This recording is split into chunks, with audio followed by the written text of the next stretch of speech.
All right, let's get right into this one. It's an absolutely incredible story about how a trusted employee allegedly managed to siphon millions of dollars from her company for, get this, over a decade. This is one of those cases that starts small in a single office, but then just explodes into this massive international web of crime. So the story kicks off with a pretty jaw-dropping number, over $3 million.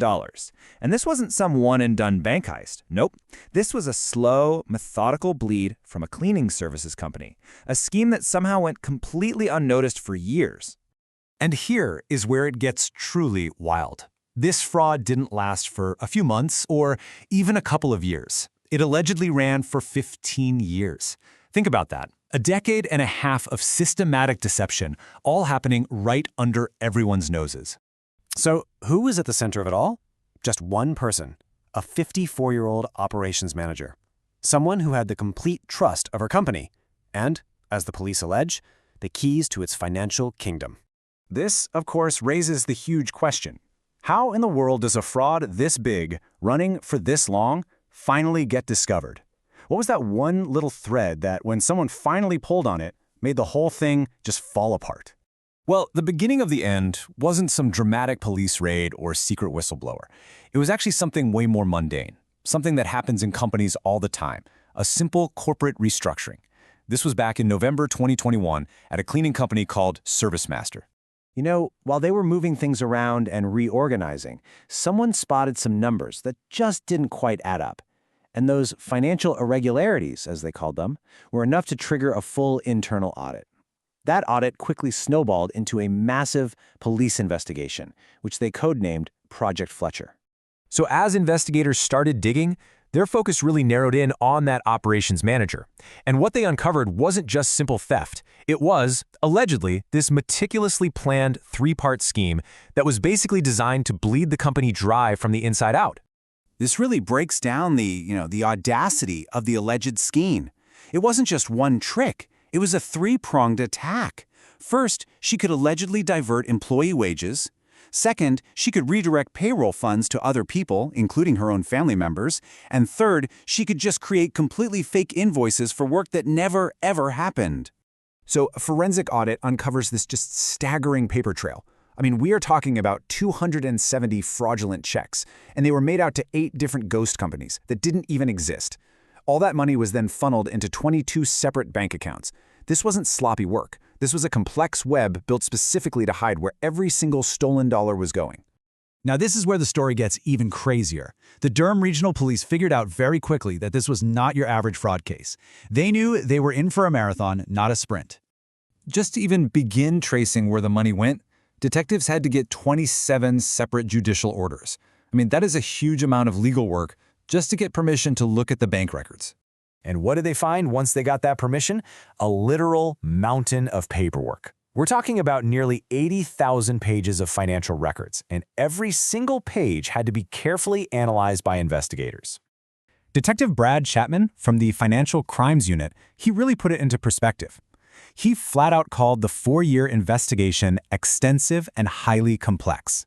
He talked about dealing with just immense amounts of data and hundreds of file attachments. And just when you think this story can't possibly get any bigger, it does. As the investigators dug deeper and deeper, they realized the stolen money wasn't just being spent on, nice cars or vacations. It was being professionally laundered on a global scale.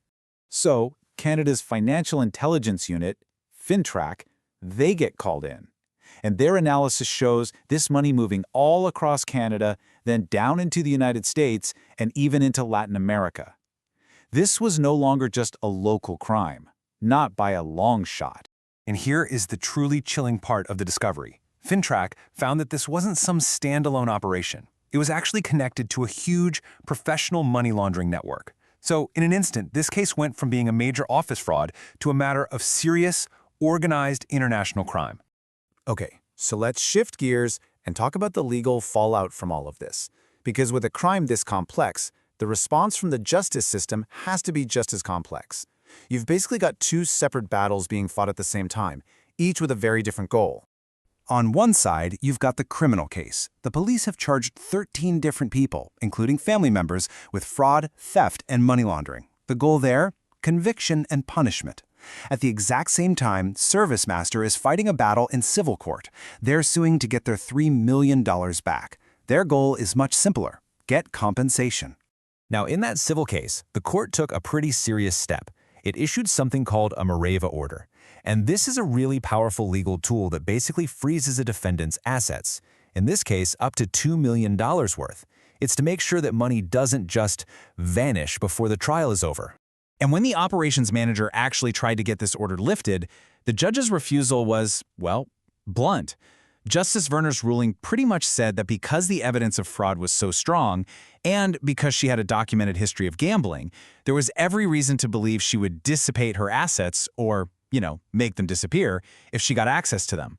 And what do you know, it turns out the judge was right to be concerned. A later ruling showed that the defendant had already violated the court order by improperly using a line of credit. So that just reinforced the court's decision to keep her assets completely locked down. So after all that, what is the big takeaway from this massive, massive breach of trust? For every business owner, every manager, heck, every employee out there, this case really offers some critical, and I mean critical, lessons. Experts who deal with this stuff all the time, they really stress taking a multi-layered approach. First, you got to conduct regular audits. Don't wait for a red flag to pop up. You need to be proactive. Second, you have to implement really strong internal controls, and this is the big one, you have to separate financial duties. No single employee should ever have unchecked power over a company's money. And finally, bring in the pros. Get legal and financial experts to help you build a system that is genuinely secure. This case is such a stark reminder that sometimes the biggest threats aren't hackers on the other side of the world. Sometimes they're trusted colleagues sitting in the next cubicle. And it really leaves us with a chilling question. If something like this can happen for so long at one company, what small cracks might be hiding in plain sight at countless others, just waiting for... Thank you for watching this lesson. If you found it helpful, please like the video and subscribe for more AML and compliance training. If you would like to earn an anti-money laundering certificate, please visit www.nasiacademy.ca.